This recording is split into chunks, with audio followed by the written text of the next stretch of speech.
kita mantapkan lagi hari ini materinya. Mengenai data ini kok cuma di saya tampilannya, bentar ya. Saya ubah dulu tampilan saya ya.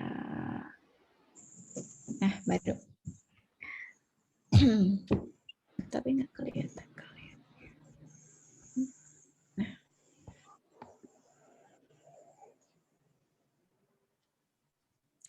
Oke.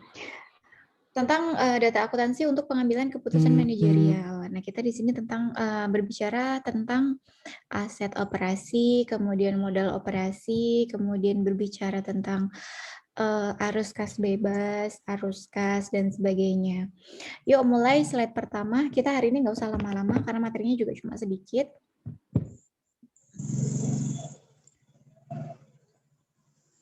Slide selanjutnya.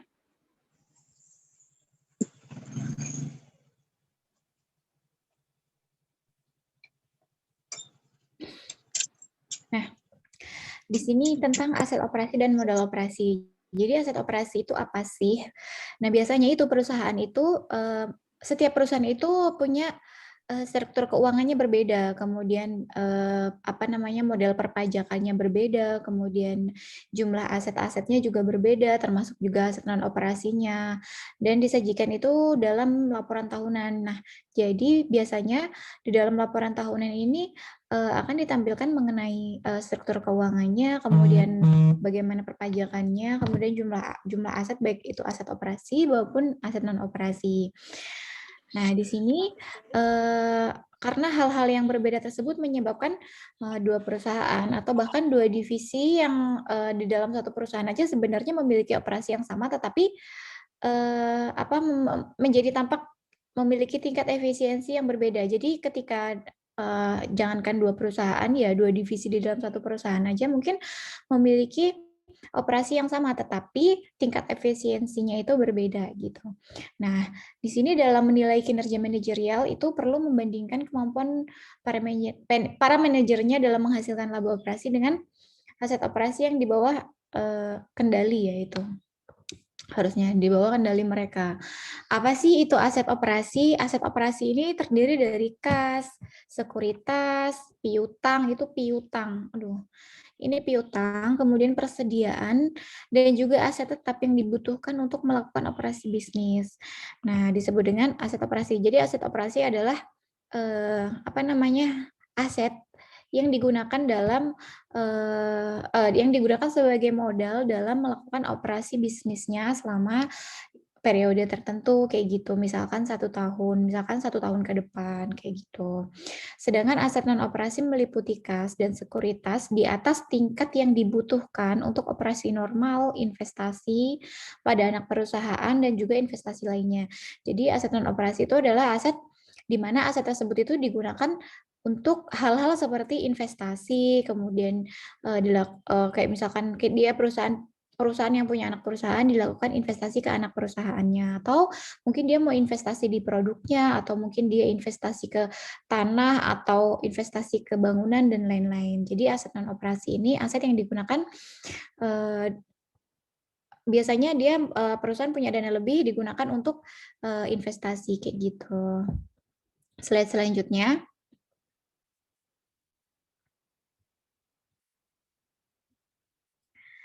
Nah, di sini aset operasi itu dibagi menjadi modal kerja dan juga aset tetap.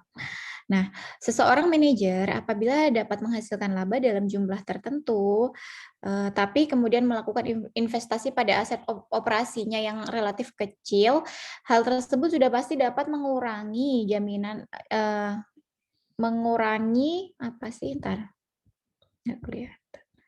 jumlah modal yang harus dikeluarkan oleh investor, dan akibatnya akan meningkatkan tingkat pengembalian dari modal tersebut. Jadi gini, ketika si manajer ini misalkan dia melakukan investasi pada sesuatu yang dengan modal yang relatif kecil, tetapi investasi tersebut menghasilkan laba yang besar. Nah, hal tersebut dirasa akan lebih efektif apabila dibandingkan dengan seorang manajer yang menjalankan investasi pada sesuatu aset mungkin di mana investasi tersebut relatif besar, tapi ternyata hasil yang didapatkan, laba yang didapatkan dari investasi tersebut sama atau bahkan lebih kecil kayak gitu.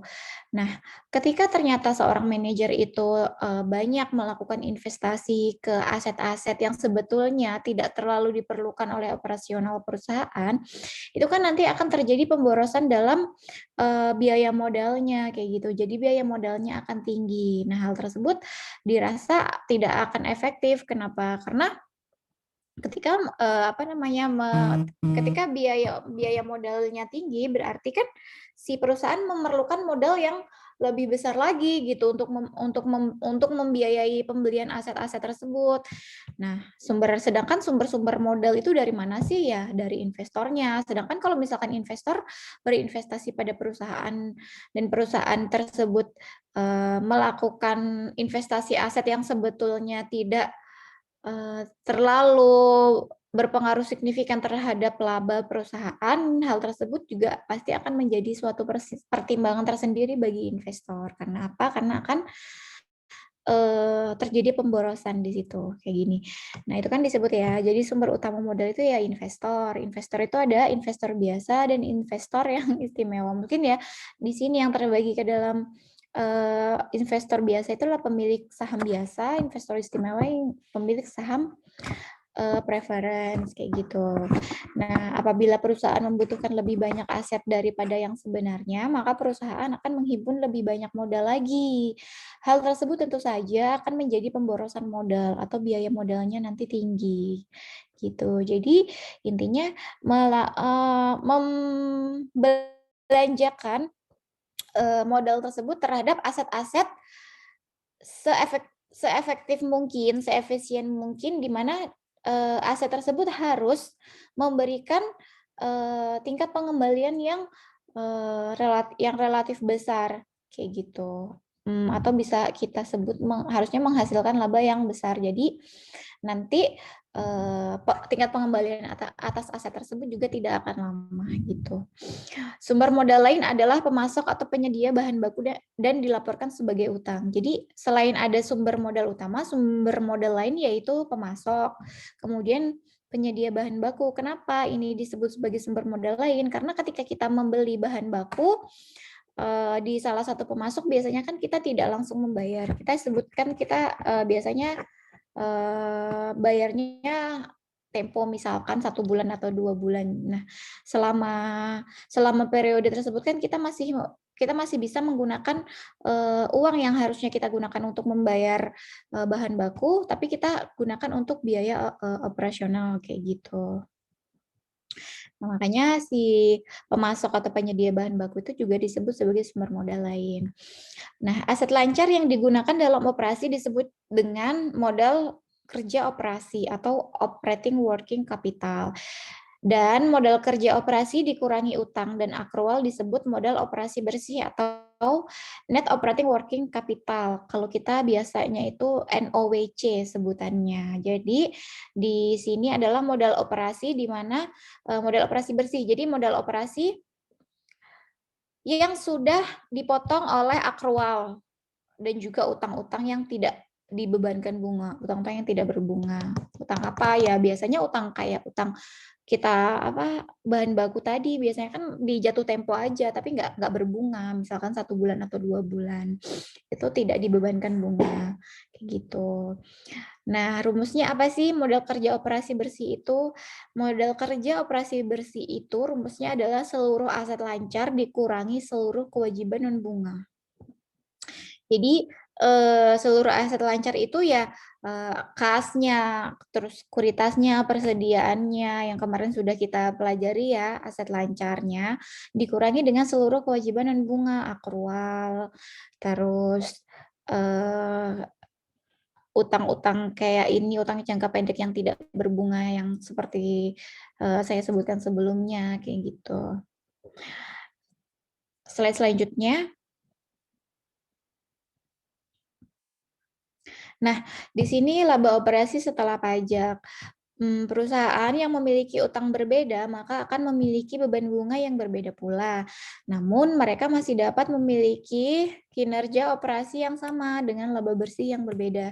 Sebenarnya kemarin itu sudah saya jelaskan ya, ada pertimbangan tersendiri mungkin perusahaan memilih untuk memperbesar utangnya. Kenapa? Karena hal tersebut dapat mengurangi pajak perusahaan gitu, karena beban bunga itu kan sebagai pengurang dari laba gitu. Nah, ukuran yang lebih baik untuk membandingkan kinerja manajer adalah laba operasi bersih setelah pajak atau net operating profit after tax. Kita sebutnya NOPAT. NOPAT itu sama dengan EBIT dikali dengan 1 dikurangi tarif pajak. EBIT itu apa? Kemarin ada yang masih ingat nggak EBIT itu apa? Baru banget kemarin kita pelajarin minggu kemarin. Ada yang masih ingat nggak EBIT itu apa? Bella ingat nggak, Bel?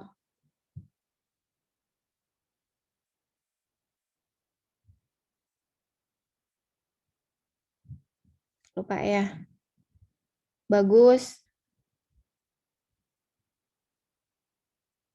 Bunga sebelum pajak, Miss. Apa? Bunga sebelum pajak. Bunga. Iya nggak sih?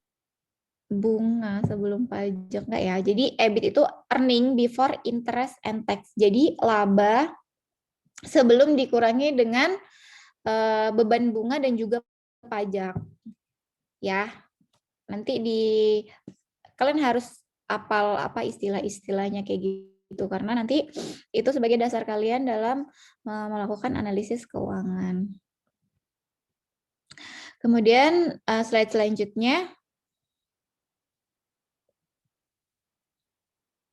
Nah, di sini tentang arus kas bebas. Arus kas bebas itu biasanya kita sebutnya sebagai free cash flow.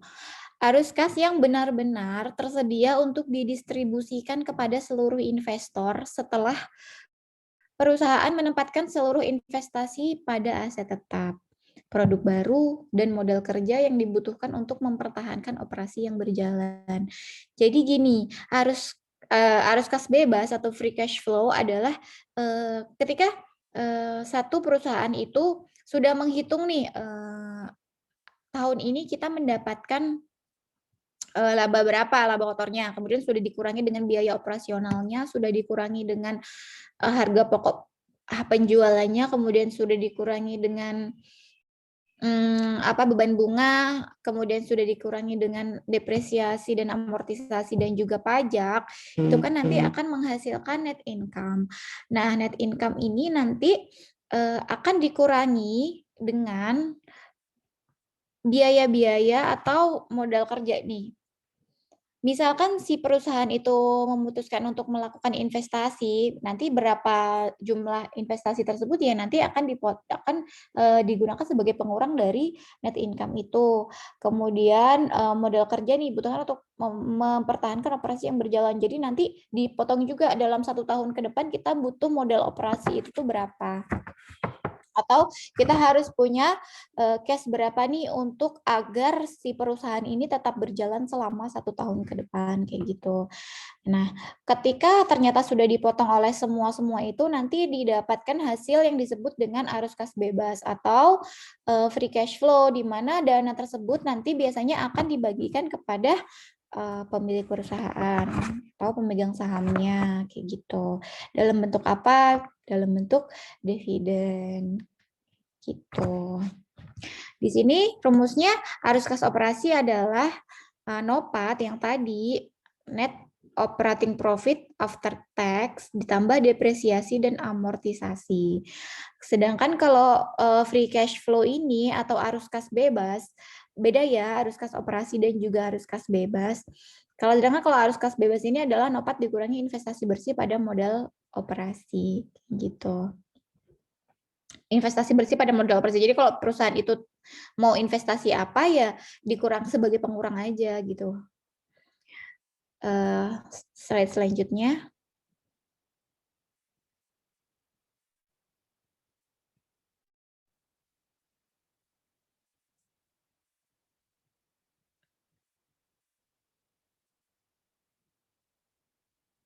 Nggak bisa diklik. Nggak bisa diklik, Miss. Oh, mungkin sama ya. Sama nggak sih? Oh iya, ini terakhir kayaknya ya. Iya, ini yang terakhir, Miss. Oh, ini terakhir. Oke. Nah, sampai dengan saat ini ada yang ingin ditanyakan?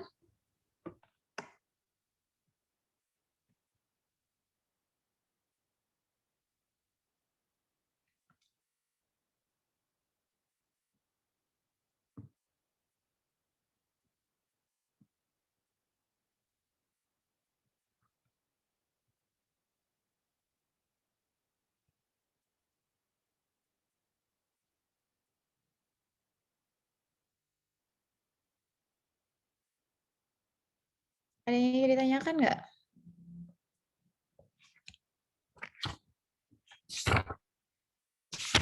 Kalau nggak ada yang ingin ditanyakan, nanti saya akan upload untuk tugas yang harus dikerjakan melalui Spada. Jadi nanti dikerjakan aja di kumpul minggu depan. Batasnya sampai dengan pertemuan minggu depan. Batasnya sampai dengan pertemuan minggu depan ya. Jangan lupa ya, abis ini nanti lihat Spada. Abis ini saya masukin tugasnya ke Spada. Oke? Baik, Miss. Oke, baik. Kalau misalkan sudah, nggak ada yang ingin ditanyakan, saya akhiri kelasnya. Kita sudah ini belum ya? Absen belum ya?